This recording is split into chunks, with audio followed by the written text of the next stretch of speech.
to Governor Fubara. Let's listen to him. He'll be speaking to us tonight about these allegations, which Ehie's name has consistently been mentioned. Thank you so much, Honorable Ehie, for joining us tonight. Thank you, Shehu, for having me. Thank you so much. Good evening. Yeah, let's begin tonight. I'd like you to be able to explain to Nigerians what really went down and your role in these heavy allegations that have been leveled. But first and foremost, the information that we have is that yourself, Dr. Nweke, and Governor Fubara were an item. You were very close.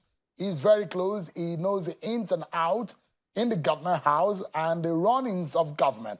Is that true? Well, Mr. Shehu, thank you for having me, like I earlier mentioned. To respond swiftly to your question, that is not true. George Nweke, the former head of service, had no political nor intimate relationship with us, be the governor of Rivers State, elected by Rivers people, similarly Fubara, nor myself. You know that George Nweke was a civil servant and his responsibilities are clearly outlined. As head of service, the closest he gets to the governor is at the executive council meeting. And if he has something that he wants to relate to the governor, which, quote and unquote, relates to civil servants, he needs to seek appointment to the governor and be cleared by the DSS in charge of security in government house. Judge Nweke and myself, nor the governor, had never had any meeting jointly or severally at all, not talk of something as far-reaching as political discussion. Not a politician. He does not, he heard from his local government, Moma local government area. He does not even partake in critical local government political discussions because he's a career civil servant appointed by extension of his tenure by the governor to be head of service who was doing contract. So that is totally out of it. He has never been part of us politically. He is a career civil servant. And even when the governor needs to clarify issues or discuss things with him that has to do with civil servants, it is based on appointment. So at what point are we going to sit down with George Nweke to discuss issues that has to do with politics? So that's totally out of it. They just needed somebody who has a little level of hierarchy in government circle to score cheap and but failed political points. Would you regard Nweke as perhaps a very influential person who knows the ins and outs of government in Rivers State, whom you will refer to as issues regarding contract, issues regarding policy and governance pass through his table quite often? Is that right? Totally correct. George Nweke, as former head of service, like the name implies, head of service, it has to do with civil servants purely. So when you say influential, what influence does it wield? His responsibilities were purely to issues related to him that has to do with civil servants. He's not even the chairman of the Civil Service Commission. But as head of civil servants, his responsibilities were purely when and if the governor didn't see fit to immediately certain memos to him, and when he sent memos, in particular as it has to do with civil servants, then he responds or makes his contribution. So it does not wield any particular or influential role that has to do with Rivers State or the governance of Rivers State. But granted, his responsibilities are defined, are clear, and if you'll be sincere to elect him, he has copies of the memos that have been exchanged between him and the governor of Rivers State from when he became civil servant. So he will be able to outline where he has played outstanding or crucial role as it has to do with governance. Let our viewers understand the relationship as established, because in the inference that one could pick in Dr. Nweke's submission is as to the fact that he inferred that there was some cordiality in terms of working relationship and some unofficial relationship between yourself, himself, and the governor. But let's take the allegations one after the other, because these allegations are heavy, relating to arson, relating to issues that one will find very, very disturbing. Let me take it one after the other. I'll play the tape again of the allegations of arson that you masterminded alongside, in collusion with Governor Fubara. That is what he alleges. Let me play it to our viewers to understand or listen. This is the point where he alleged that the demolition and the arson on the State of Assembly was masterminded by yourself and Governor Fubara. Take a listen, everyone. Not sacked. Neither was I pressured to resign. I did so willingly from the depth of my heart. However, as an insider and a key player in the administration, and by my position, who worked closely with the suspended governor, it would be unfair for me to keep mute. It all started with the State House of Assembly, where the governor, Fubara, directed his chief of staff to burn down the assembly in a way to avert the suspected impeachment. That evening, Edison was in Government House with many of his boys, including the former chairman of Obiakpo, one Mr. Chijoke Ihumo. I was there with them when a bag of money was handed over to Edison for that operation, though I did not actually know what it was meant for or the amount inside. I want to tell Rivers people today, the House Assembly was complex. In Moscow Road was clearly brought down by the do of Edison and some of his cohorts. He landed to say under the instruction of Governor Fubara. Now, let me allow you to respond to this. Why, based on the allegations, why would you do such a thing, Honorable Ehie? Well, I'll not join issues completely with Mr. George Nweke, because I've already instructed my lawyers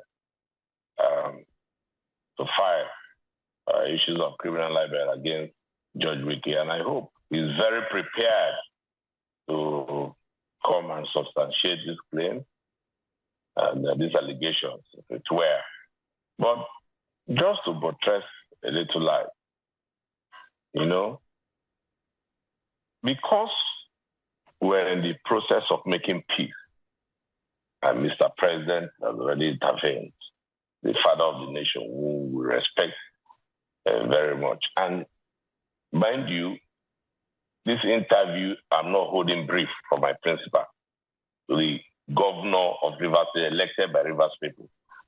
But it's very important to clarify that I was not, I had no hand, that was a part of the burning down of the Rivers State House of Assembly. Like everyone else, I woke up the early hours of 30th of October 2023 to hear of the burning down of the Rivers State House of Assembly. And it's unfortunate that George Nweke, to satisfy his hunger for emergency riches at his age, having served over 35 years, can be bullied into making such allegations. And clearly to note that the world has seen that George Nweke was not speaking from his right frame of mind. You can see that immediately after his interview, moments later, we watched where his wife who supposedly should be the closest person to him, was interviewed not by phone but by channels, your station. She was crying and mentioned names, including Dr. Ehie from Abua Odua local government area of Rivers State, who has been his longtime friend, as those who called him over. Ehie is the leader of that local government in the FCT minister's camp, political camp. And of course, if you watch that video, the amateur video and subsequent videos that came up from other stations, you see where voices were coming up from the background. And you can ask your friends from River State who are from a Ehie extraction. You would hear those who were telling George Nweke from the background, read from the script that we have given you verbatim. Say it as it is. That's a native interpretation of it. And, it brings us to the fact that last week, I have everything I tell you here, I have evidence. And you see, that is why they have fought so hard to see if they can apprehend me. But I don't go anywhere. I'm always at home. So if you want to apprehend me, kidnap me, you have to come to my house. So to have evidence. One Kelechi Ogu, who was my colleague at the assembly, a member of the representatives, we intercepted a message he sent to a WhatsApp platform, voice notes and messages. Before he could delete it, we intercepted, where he was instructed that ensure you implicate Edison Ehie in that arrangement. It's here on my phone. So it's the same thing that happened to George Nweke. If you see, George Nweke resigned on Monday, the 24th of March. But from Tuesday, you can see the messages, which I shared.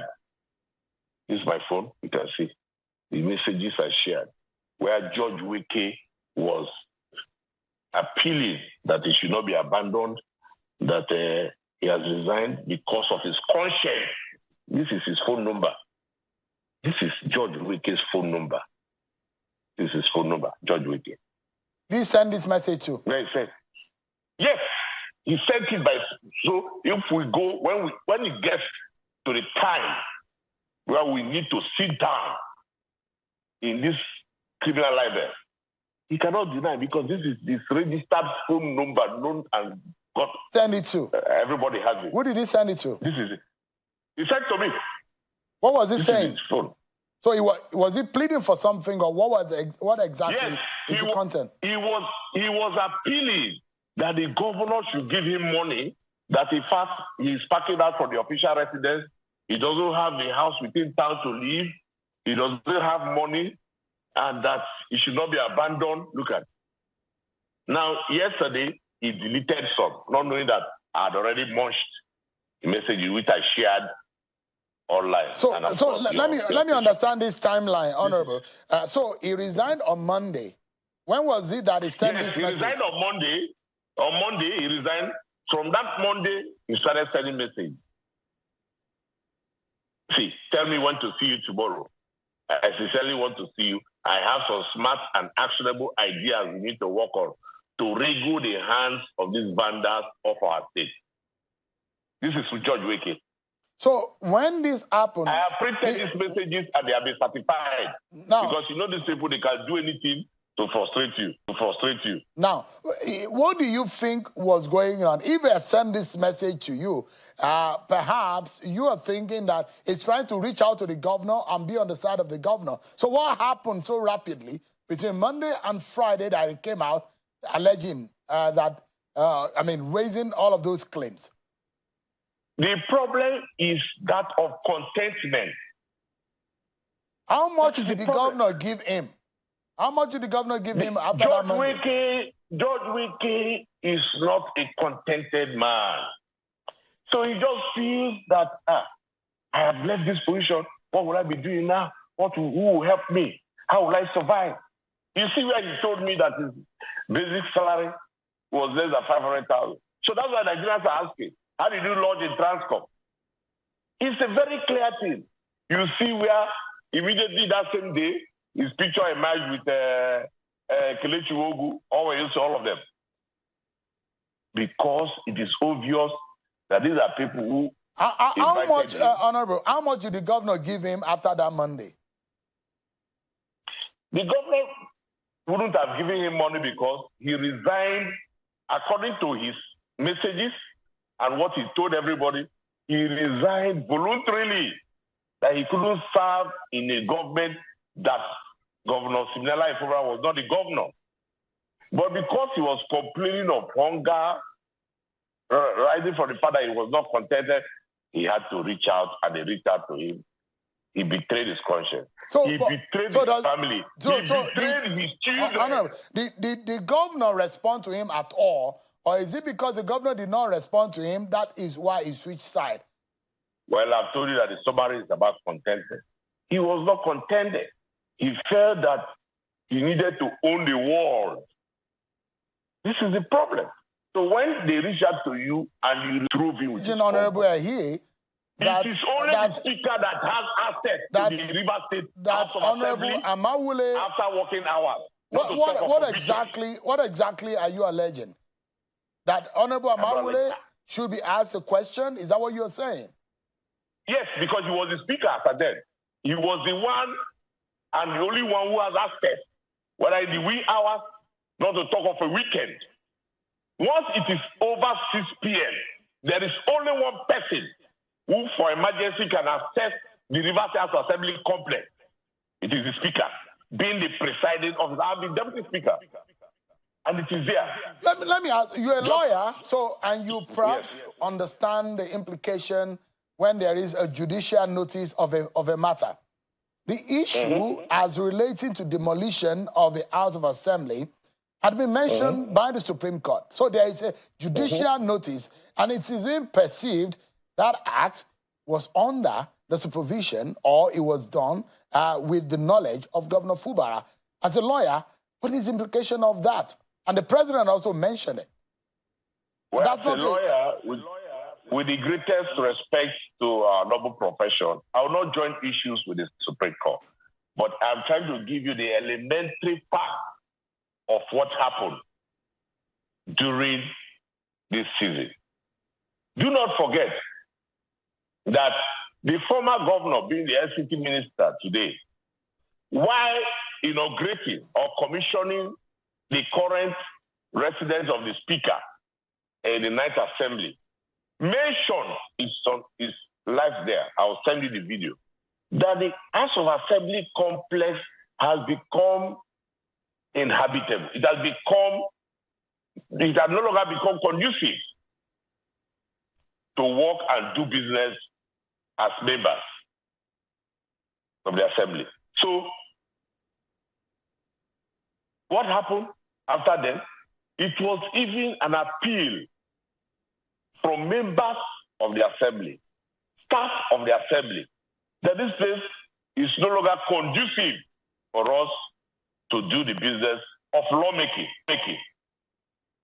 So that was not even the issue. But when that place was burnt down by accident, those who I cannot say are responsible, because I'm not a law enforcement agent, neither am I the court of law. The only thing I hold dear to my heart is that several courts of competent jurisdiction has ruled and given judgment that